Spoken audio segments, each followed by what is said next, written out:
Баршаңызға сәлем достар, менің каналыма қош келдіңіздер. Бүгін сіздермен өте дәмді болып шығатын қысқа арналған лечо салатын дайындайтын боламыз. Салатымызды жасауды бастайық. Ең алдымен қызанақты жуып тазалап, майда бөліктерге бөліп, осылай ет өткізгіштен өткізіп аламыз. Барлық қызанағымызды өткізіп болғаннан кейін, оны үлкен ыдысқа салып, газға қойып қоямыз. Біздің салатымызға 3 сәбіз қажет болады. 3 сәбізді осылай теркадан өткіземіз.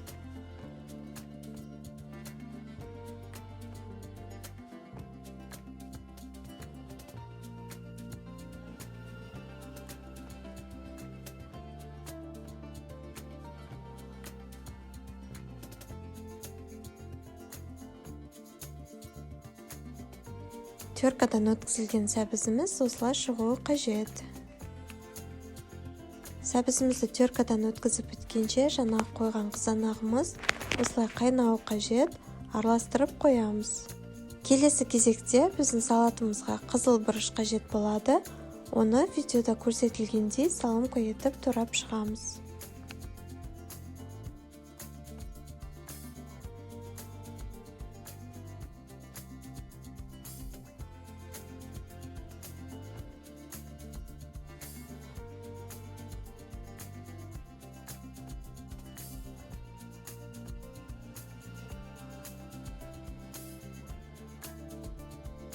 Келесі кезекте біздің салатымызға пияз қажет болады. Пиязды тазалап, жуып, осылай видеода көрсетілгендей майда бөліктерге бөліп шығамыз. Енді біздің салатымызға 2 ащы бұрыш қажет болады. Оны майдалап турап шығамыз.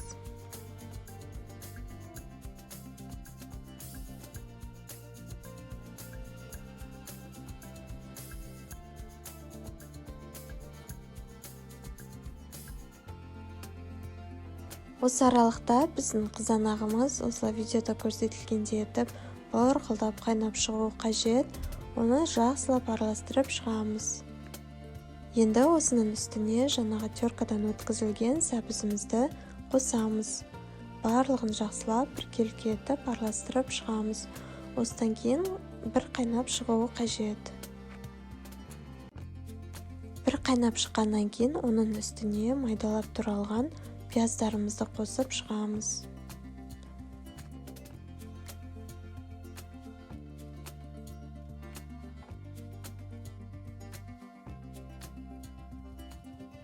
Пиязымызды қосқаннан кейін жақсылап араластырамыз. Бір қайнап шығуы қажет. Қорықпаңыздар, бір қайнағаннан кейін пиязымыз басылады.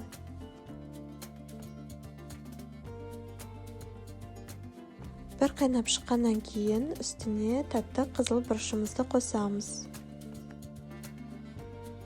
Жақсылап барлығын араластырып шығамыз. Бұрыштарымыздың барлығы суға бататындай етіп басып шығамыз.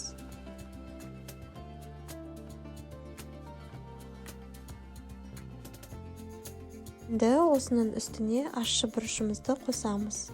Барлығын жақсылап араластырамыз.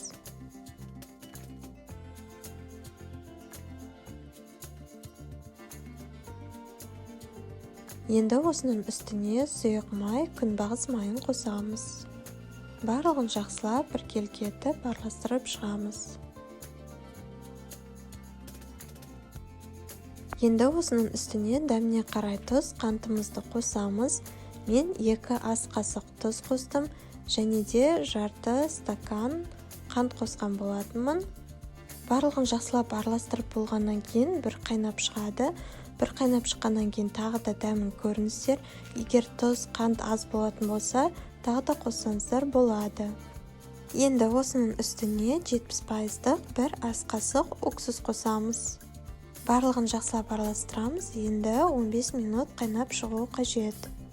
Салатымыз дайын болды. Енді банкілерге құятын боламыз. Банкыны алдын ала мен стерилизовать етіп алған болатынмын. Енді салаттарымызды соның ішіне толтырып құйып шығамыз. Қысқа арналған салатты осы рецептпен жасап көріңіздер. Барлықтарыңызға ұнайды деген ойдамын. Менің каналымдағы рецепттер ұнап жатса, лайк басып, комментарий жазып және де тіркелуді ұмытпаңыздар. Осымен біздің қысқа арналған салатымыз дайын болды. Ас болсын!